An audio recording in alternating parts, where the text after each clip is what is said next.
The music you have just heard invites us to arrive, to settle body and spirit, and to prepare for this time of worship. As an act of care for those gathered here and those joining us online, please silence your devices so that we may share this time in presence and connection. If you are visiting today, you're invited to fill out a card from the seat back pocket and return it to the welcome table or in the offering plate so that we may extend our welcome to you.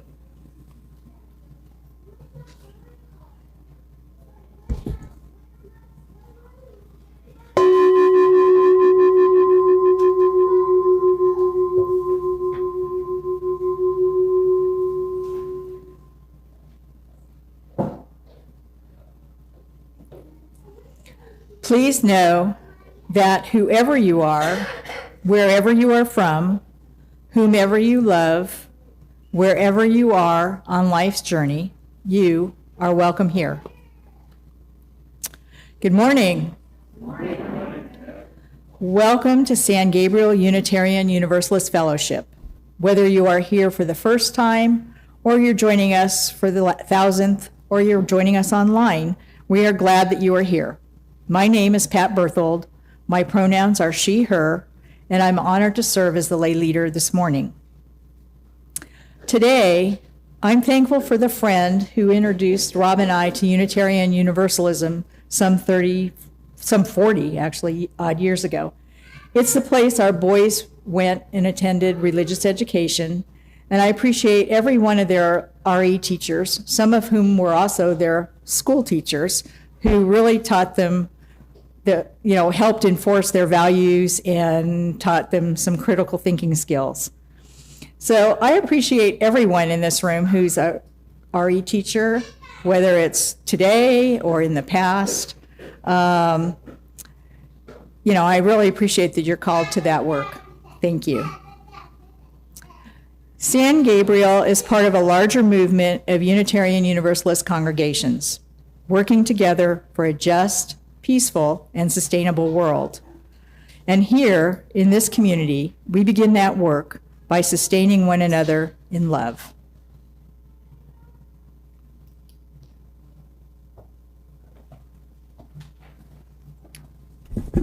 Good morning. Good morning.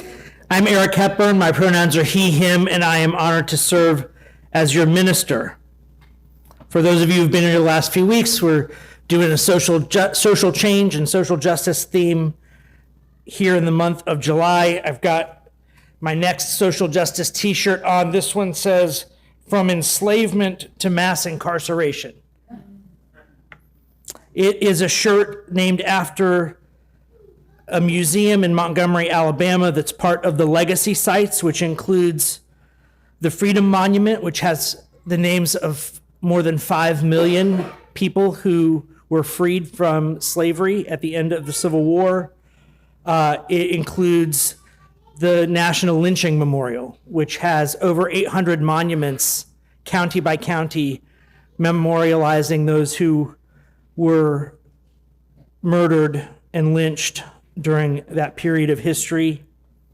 And it has the museum after which this shirt is entitled, all worth visiting. Together, we will enter a time of word and silence, of song and spirit as we shape this time of worship. That time deepens as we light our chalice.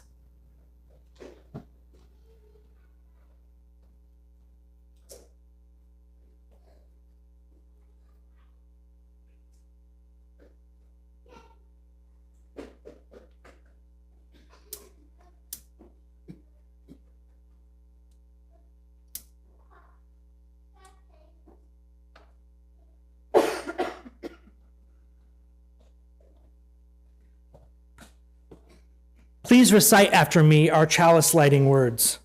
We light this flame to remind us. We light this flame to remind us. Love is the center. Love is the center. As we grow and connect. As we grow and connect. Mature and deepen. Mature and deepen. Love is our center. Love is our center. When the light of truth burns all else away.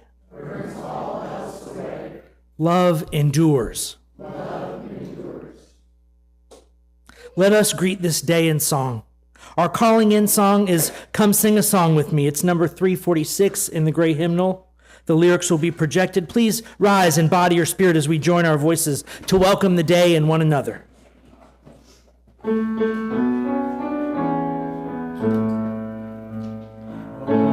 Sing a song with me. Come sing a song with me. Come sing a song with me, that I might know your mind. And I'll bring you home when hope is hard to find. And I'll bring a song of love that grows in the winter time.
The Wonder Box reminds us that wisdom often comes in small packages and that curiosity is a sacred gift at every age.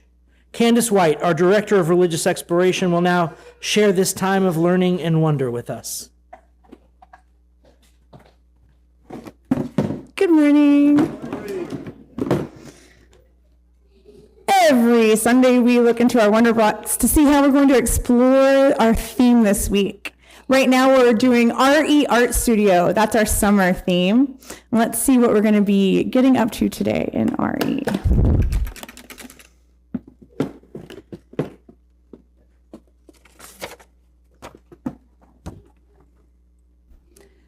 What is this?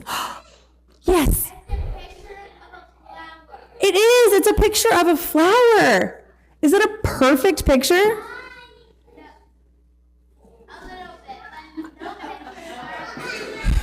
You're absolutely right. It's hard to judge if it's perfect or not, right? It's hard to judge whether art is perfect or not. It's not a perfect drawing. You can see the color goes a little outside the lines. It's not a perfect flower. I can tell that someone drew it, right? You can tell it's not real. It's not absolutely perfect, but maybe it's perfect-ish. Maybe it's drawing-ish. It's flower-ish. Maybe it's becoming something. Because I wonder if art has to look exactly right. If it has to be perfect. I wonder if something can be almost and still be true. I wonder if a line can become a path, if a shape can become a feeling. I wonder if a color can become a place. And I wonder if a mistake can become art. Today, we're going to return to our canvases, and for some, we're going to return to our cardboard creations. But last time we began, today we're going to help the artwork change. Our question today is, what is changing And what helps it change? Your canvas might become tree-ish, storm-ish, garden-ish.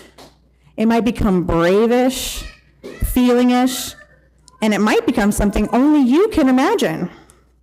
So today we do not need perfect art. We are making becoming-ish art. And becoming-ish is enough. So may your song be our blessing as we move to the little house to explore this theme some more.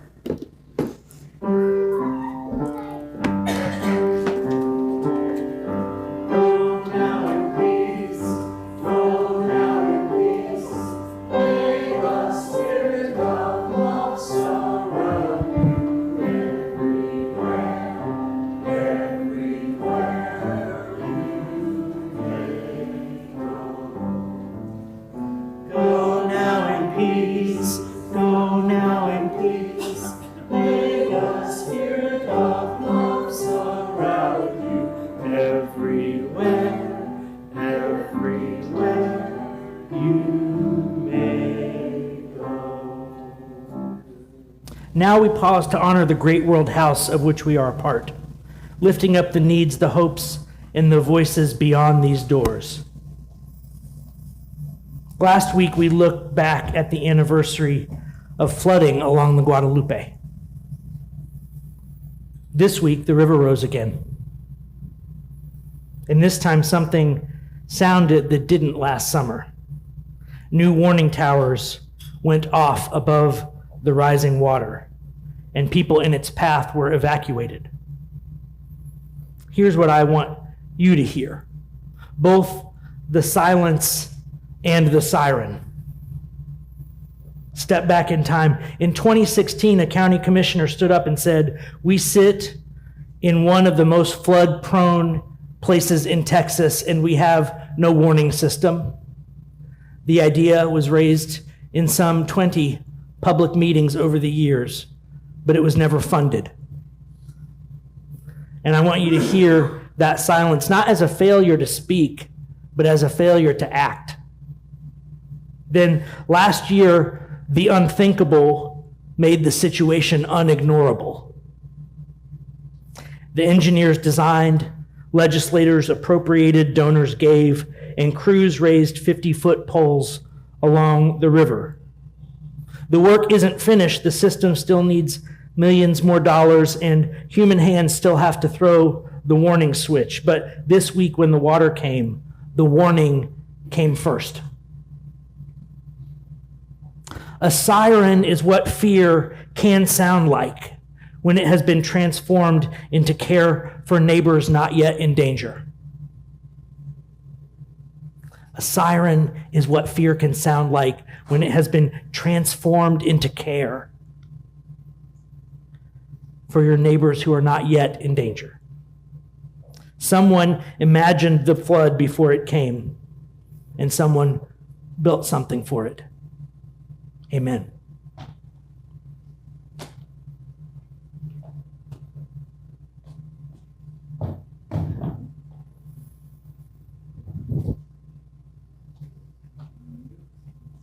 We're going to sing our song of yearning together this morning. It's number 1002 in the Teal hymnal. The song is Comfort Me. Words will be projected. I invite you to rise and sing with us as we let these words and melodies open our hearts to longing, to hope, and to all the aches for healing in us and in the world.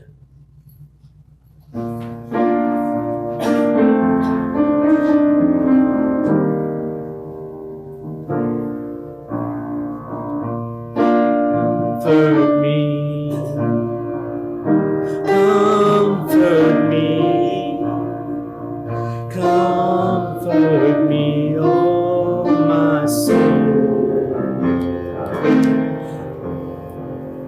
Comfort me, comfort me, comfort me, oh my soul.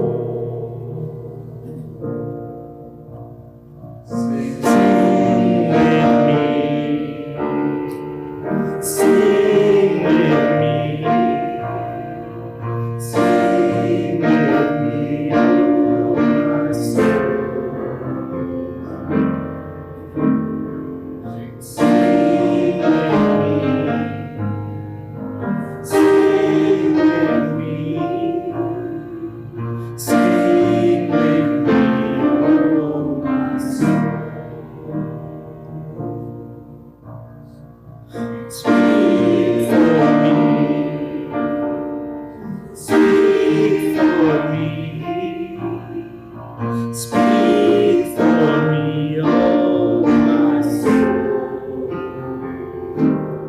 Speak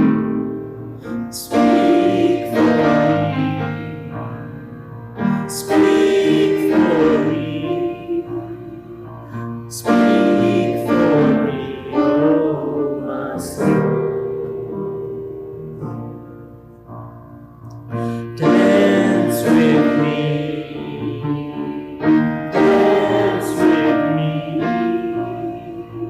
Dance with me, oh my soul. Dance with me. Dance with me. Dance with me, oh my soul.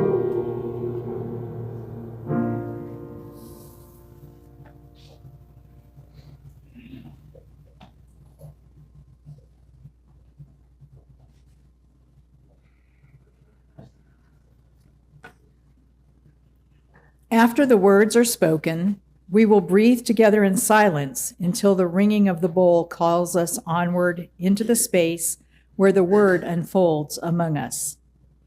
We welcome this voice of wisdom carried through Don Rizzo and Russ Hudson.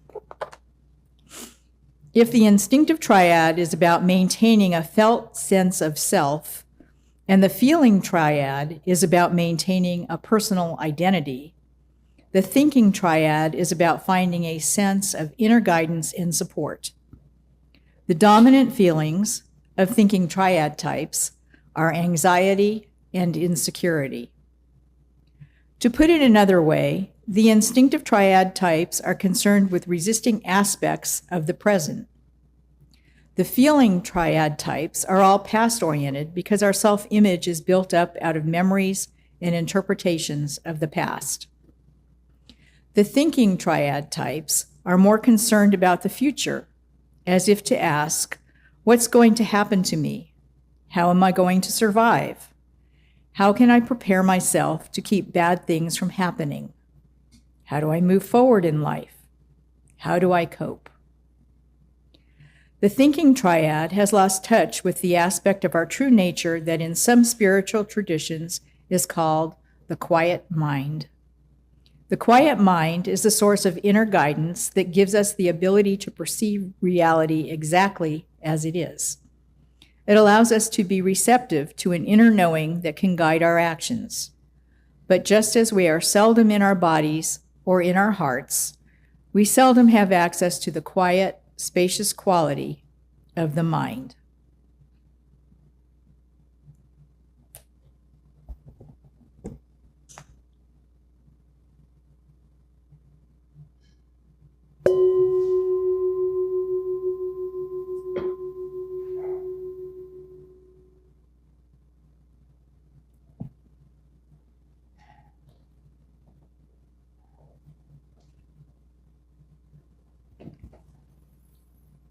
The quiet mind, the source of inner guidance that perceives reality exactly as it is. Hold on to that. We're going to earn our way back to it. Okay, slide, please. One more. Quick recap. 2 weeks ago, we talked about the instinctive triad. You heard it mentioned in the reading again today. It's associated with the body or the gut, our visceral forms of intelligence. For those Enneagram folks among us, that's numbers 8, 9, and 1. Those in the instinctive triad are concerned with resistance and control of the environment. They have issues with aggression and repression. They seek autonomy. And as we mostly focused on during that service, the core underlying feeling for instinctive triad folks is rage or anger. And the litmus test we've been using throughout this sermon series is when you break down and finally sit down and watch the evening news, which I'm guessing, like me, many of you resist doing too frequently. I'm asking you to find out what feelings are coming up for you, because it might not just be an inconvenience to have those feelings. They might be telling you how your life is calling you to respond to social justice, social injustice, and the need for social change. So If your feeling when watching the news is rage or anger, you might be an instinctive triad person, and that leads to certain social justice roles: frontline responders, disruptors, experimenters. Okay, slide. Last week we talked about the feeling triad. For my Enneagram folks, that's numbers 2, 3, and 4. The feeling triad is concerned with the love of false self and self-image. They have issues with identity and hostility, and they seek attention. Once again, the central thing that I wanted you to understand about them, the litmus test for where you fall in this triad, in this group of 3 triads, is if you, when watching the news, feel shame, if shame is the overwhelming thing that comes up for you, you might be a feeling type. In other words, if the first thing you think when you see the news is, I'm not doing enough, I don't know what to do, right? If somehow the terrible things happening out there turn into an excuse for you being mean to you, this might be you. And it means that probably the social change roles that are calling to you are those of caregiver and healer. All right, so that's shame, which is the primary feeling for feeling triad folks. So slide. This week we're going to talk about the thinking triad. Now, the thinking triad, or as I like to say, head folks, are Enneagram numbers 5, 6, and 7. The thinking triad is concerned with strategies and beliefs. Their issues are with insecurity and anxiety. Uh-oh. Saw lots of eyes open wide when I said the word anxiety. Me too, friends. They seek security, and the underlying feeling that drives them is fear. So if your main reaction when you give in and watch the news is fear, sometimes manifesting as insecurity or anxiety, this might be you we're talking about today. If the main thing that you're telling yourself is, I can't possibly see a way out of this, things are just going to keep getting worse. What could I possibly do? Feelings of helplessness. Any of y'all remember the litany against fear from Frank Herbert's Dune? Got any sci-fi nerds in the audience today? Where's Chuck? I know Chuck is, there's Chuck. Chuck's not nodding at me, that's why I couldn't see him, but now he nodded. I must not fear. Fear is the mind killer. Fear is the little death that brings total obliteration. I will face my fear. I will permit it to pass over me and through me. And when it has gone past, I will turn the inner eye to see its path. Where the fear has gone, there will be nothing. Only I will remain. Now that little piece of poetry from Frank Herbert was written for folks in the thinking triad. That is the skill that must be mastered by head people in order to mature into the positive versions of their social change roles. The head doesn't know the world directly in the way that the gut does, or relationally in the way that the heart does. It knows the world through representations, through models, through maps, through plans, through stories, through simulation. That's how the head grapples with reality. It's always mediated, right? Our bodies and our emotions have the direct experience, and our head tries to tell the story or make the system that makes sense out of the thing. So, fear, what I want you to see is that fear lives in that same machinery because so much of fear is simulation. It's the mind running futures that haven't happened but could happen. And the future that we're projecting that's terrible is the thing that generates more fear, right? It's the vicious cycle, right? I think it, I have the feeling of fear. It intensifies the thinking. And now we're into a vicious cycle where it's a whirlwind and we just can't see our way out of it. Like, it's a whirlwind, it must be going down, right? And the result is that feeling of anxious powerlessness that, well, my predictive engine that tells me what to do in my life says there's no hope. Things are are bad and they're getting worse and there's just no way out of it. That's the immature response to that feeling. I'm labeling it what it is. It's the immature response to that feeling to get sucked down that vortex of negative thinking, negative feeling, feeding off of each other until all you can see is or I should say until you can't see past your own anxiety. Until you can't see past it. And you can't imagine how things could ever get better. Even though you know so desperately in your gut and your heart that you need that hope, right? You need there to be some way out of it, but you can't see it in your mind. So the mind is our prediction engine. It looks into the future. It analyzes the present and the past to make prediction better. In the literature, we call it mental models, right? The mental model is the way you think the universe works. I'm going to tell you just for fun. Among the groups of people who I interact with a lot, I'm thinking right now particularly of my book group that I've been with for over 20 years. One of the mental models that a lot of the members of my book group believe is that power is an ultimate good, and that once people have gotten power, they would never, ever voluntarily let it go.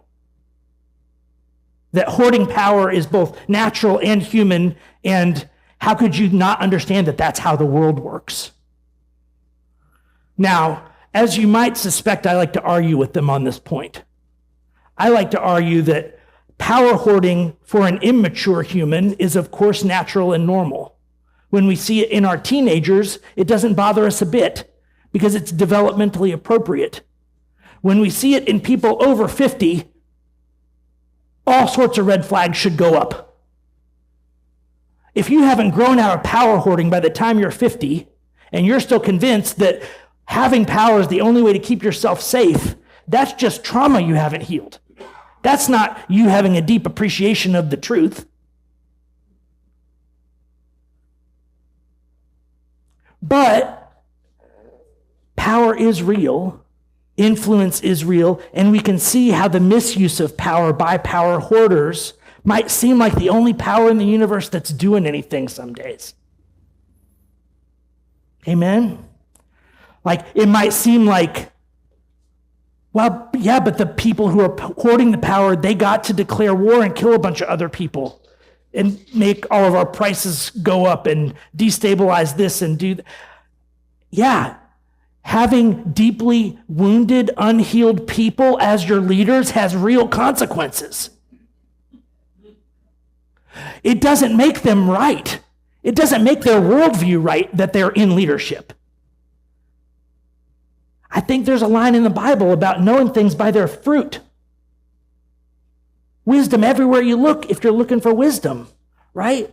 The fruit tells you whether the thing that you planted is something that will feed you or poison you. And if you can't look at what's going on today and see the poisonous impact of all that power hoarding, and that it isn't wisdom, and it isn't the way the world works, it's the way that wounded people in fear pick other wounded people in fear to be their leaders because they can't see past their own anxiety. They can't see past their own anxiety. And they can relate to somebody else who can't see past theirs. They're like, I don't know what you're talking about. The world is not safe. It is not safe. We better have nuclear weapons, but nobody else can have them. So, as I'm trying to illustrate, that 7-to-1 ratio that I've talked about is still there.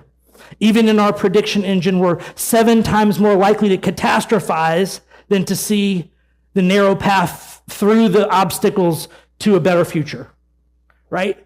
So this is this thing we've been talking about, the 7-to-1 ratio, where we're 7 times more sensitive to negative data than positive data. It manifests all the way through our whole being.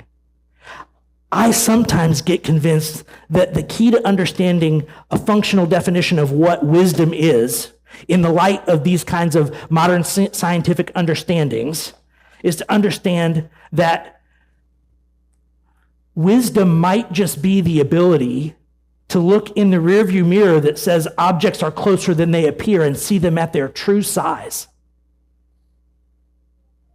It might be the ability to override that instinctive gut body protection level circuit that tells you be extra wary of danger, amplify the danger, stay away from it, so that you can turn off that filter and see risks at their actual size. Does that make sense to anybody? Like the idea that if wisdom is a shift in perception so that the dangers of life don't appear always and forever 7 times larger than they actually are, our ability to navigate to a positive future changes radically. If those things are not the size of tanks, they're the size of poodles. Right? Does that make sense? Right? Like, if the landmines are the size of this building, and there's a lot of them, man, that might be hard to find your way through. But if the landmines are the size of a crate, that's a lot of extra space you got to walk in. So, in the immature versions, this worst case scenario, thinking triad people do things like analysis paralysis.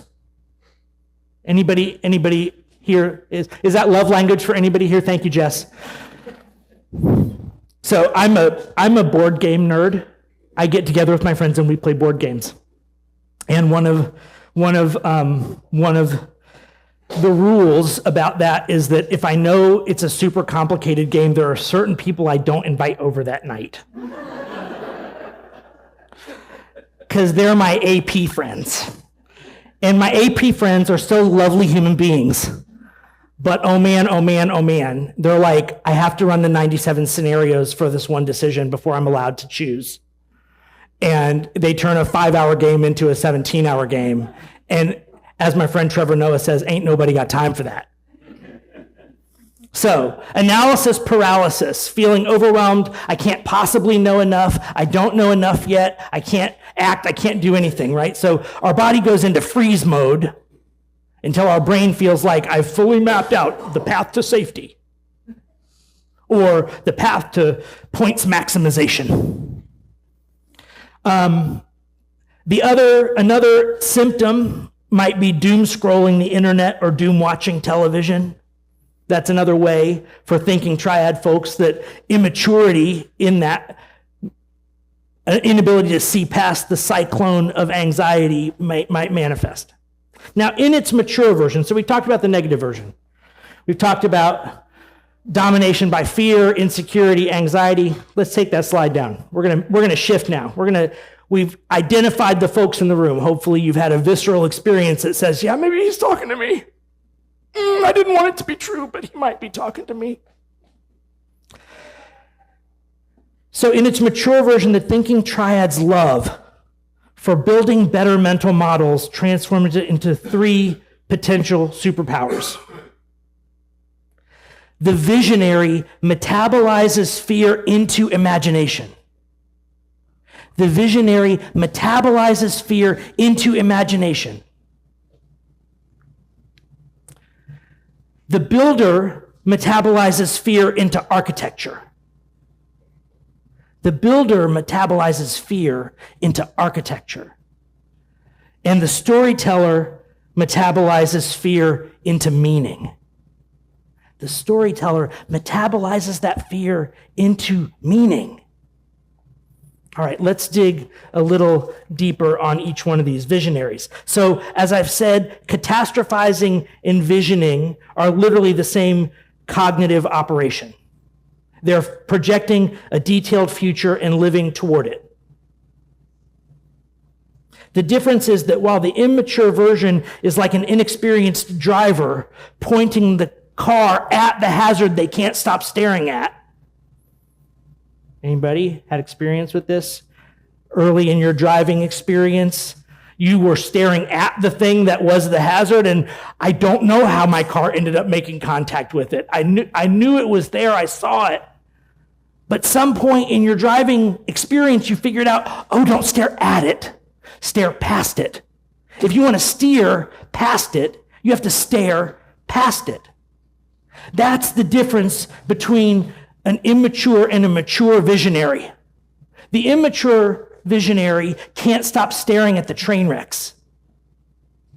So the thing that's the size of a crate looks 7 times bigger, like the size of this building. It's the giant obstacle, and it takes up their whole field of vision, and they just steer right into it. That's immature. The mature version's like, feels big and scary. If I run into it, it's going to be bad. And when I run into it, it's going to take up my whole field of vision, but I'm not there yet. So instead of staring at it, I'm going to know it's there.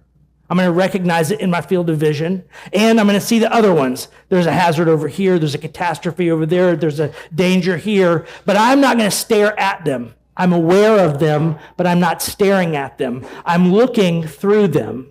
Because what I'm doing is charting the path to where I want to be. And where I want to be is not crashed into any one of those things. I want to move through them and around them so that we can get to a place where we get to live beloved community every day. So we're looking through the obstacles, not at them. We're not less aware of them. We're just not obsessed with them. We don't stare at them. We stare past them. Does that make any sense? All right, couple nods. Good. So, builders.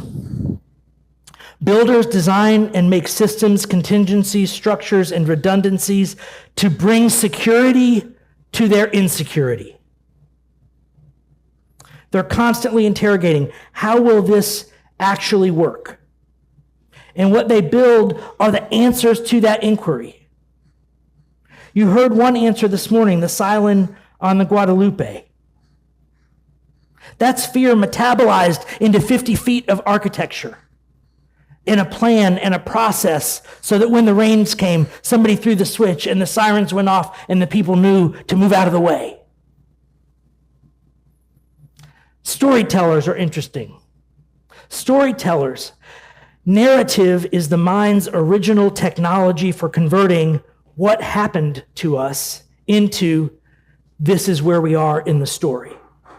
Narrative addresses the rawest form of fear, disorientation. It's an interesting thought. Disorientation might be the rawest form of fear.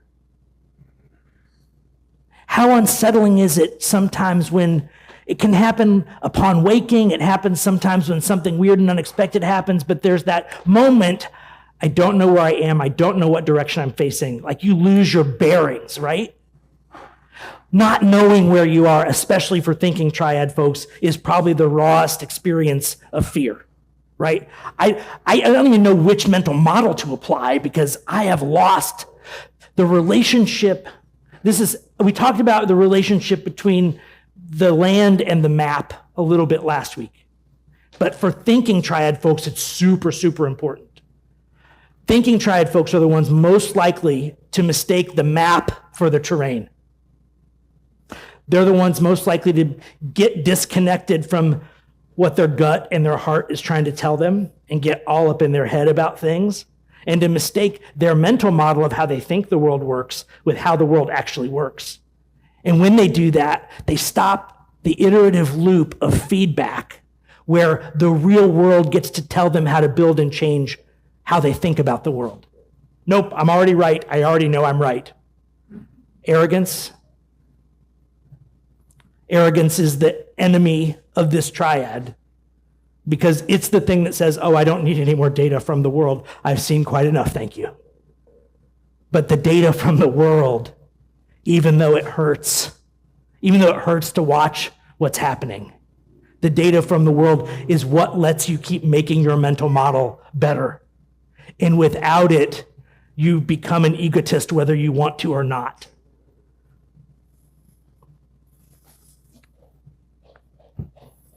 So Storytellers engage in collective sense-making. They help us right-size the terrors that appear 7 times larger than life. They help us remember times when we navigated catastrophe and came through hardship as a stronger community. And they add a human touch to the systems and structures we create. I'm wearing an example. From Slavery to Mass Incarceration is a story in one line about race in America. It's why they named the museum that. It is a story in one line. And if you read this one-line story and you're like, I don't understand, you are the target audience for this shirt and this line and this museum. If you read this line and you're like, I don't know what that means, you are the confusion is your invitation. The confusion is, oh, do we have a story for you? It's a lot more than one line. It stretches hundreds of years. But it's true, and it's there. Won't you come listen? So, we're going to circle back now. The gut's wound is anger. The heart's wound is shame. The head's wound is fear. So if your main reaction when watching the news is fear, if it is terror that things can only get worse, are getting worse, are bound to get worse, the question isn't what's wrong with you. And the answer isn't in a bottle, neither liquor nor pills. The answer is, what were you built to metabolize? Were you put on this earth to tell the story of how we surmounted the insurmountable? Or to build the things that make foreseeable catastrophes survivable? Or to imagine among all this chaos and danger, how the promise of beloved community still stands as an attainable, achievable aspiration of human flourishing? I've got good news for you this morning. Anxiety doesn't have to be crippling. It can be a calling. Because it is possible for that fear to become foresight, for the loud mind that runs catastrophes to become the quiet mind that builds arcs. May it be so, and amen.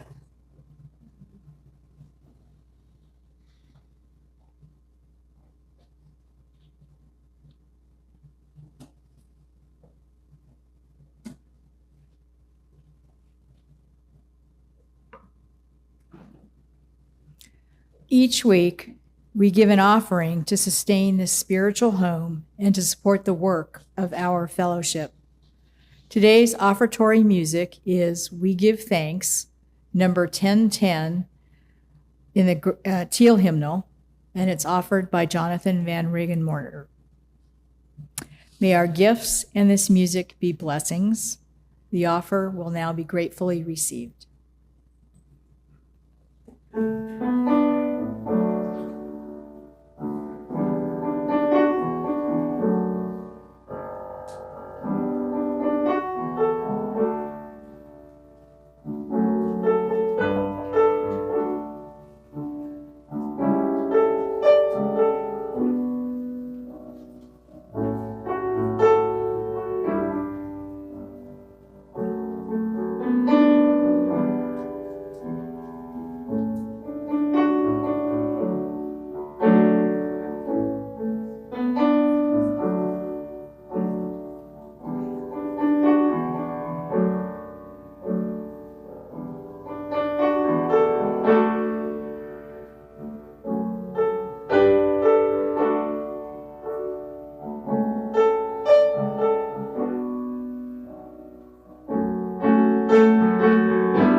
And now we return to this beloved house where our covenant lives in the announcements and invitations we share.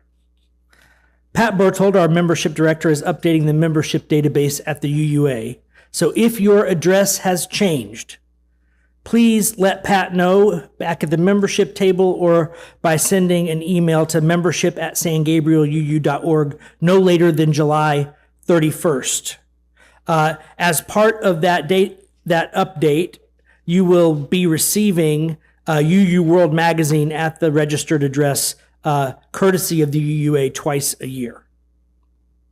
Our Singing Resistance group continues to meet every Wednesday at 6:30 p.m. here in the sanctuary, but starting on August 12th, Singing Resistance will meet at 6 p.m.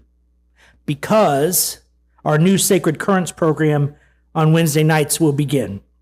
We'll have small groups like Singing Resistance and Connection groups from 6 to 7 p.m., a brief tea and fellowship time from 7 to 7:15, and then our Sacred Currents Earth-based gatherings from 7:15 to 8:15 p.m.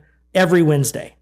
Our first gathering will be a new moon sound bath here on August 12th, and that will be followed on subsequent Wednesdays by events like Drum Journey, Drum Circle, and Grief Tending following a lunar cycle. So please see the messenger for more details and reach out to me if you'd like to host a small group on Wednesday evenings here. We are planning our next prospective member orientation class for Sunday, August 16th after service. If you've been visiting and are interested in learning more about our fellowship, please sign up at the visitor table. Since John Faber, our administrator, is out of office, I'm glad for him to return next week, but I feel I would be remiss if I didn't ask, did I miss anything? Are there any announcements that are burning a hole in your lovely heart today? All right, seeing no hands, we shall move on. And that's the news from this beloved house.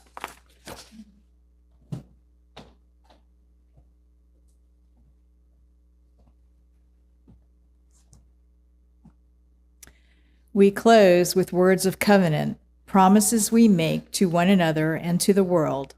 Let us share them together in a unison reading. Love is the spirit of this community.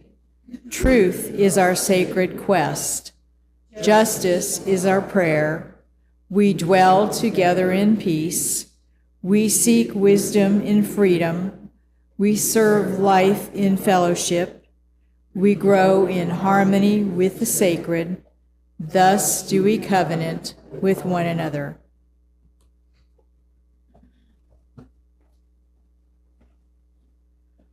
Our returning song is Spirit of Life, number 123 in the gray hymnal. We'll sing it twice through. Please rise in body or spirit as you're able, and let us sing our way forward into the world, renewed, strengthened, and together.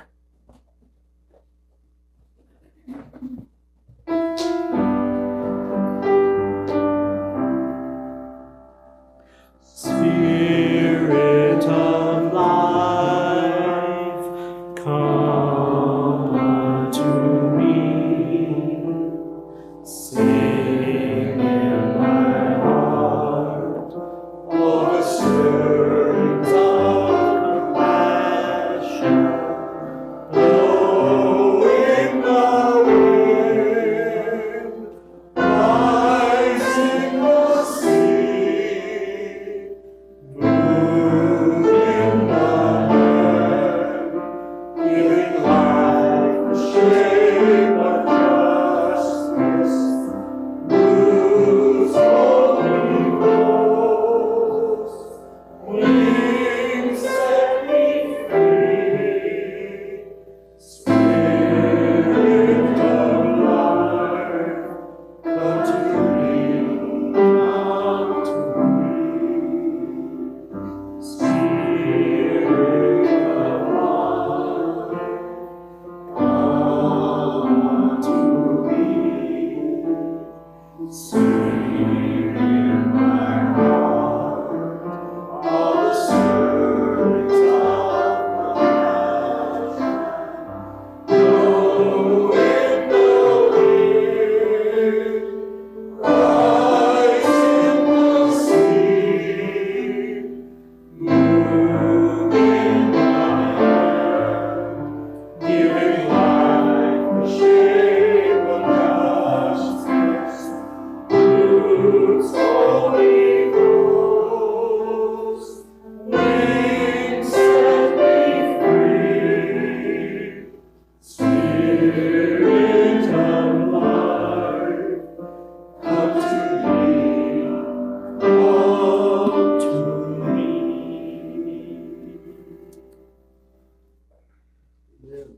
Please recite after me the words to extinguish the chalice. We extinguish this flame to remind us. Love is the center. As we explore and rest, engage and heal, love is our center. When only ashes remain, love endures.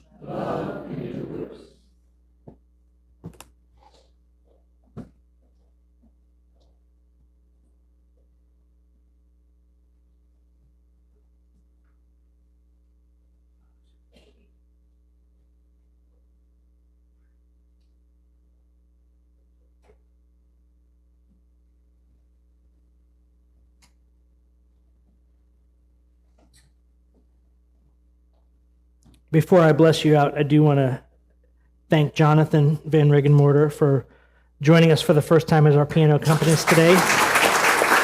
Thank you, Jonathan. I offer you this blessing. May your thoughts be wise. May your lips speak truth. May your heart be open to love, and may your hands be ready for service. And may your life join the great work of beloved community. Amen. Ashe. Namaste. Blessed be.